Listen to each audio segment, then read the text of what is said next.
Welcome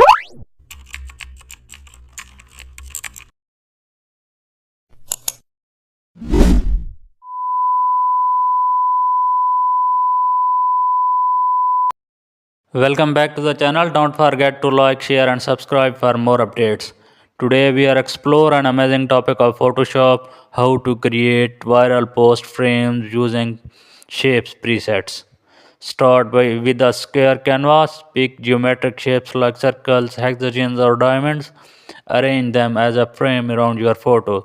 Now reduce opacity for a soft trendy look. Then add bold shapes in the corners for energy. Integrate strokes for premium finish. Place your photo in the middle.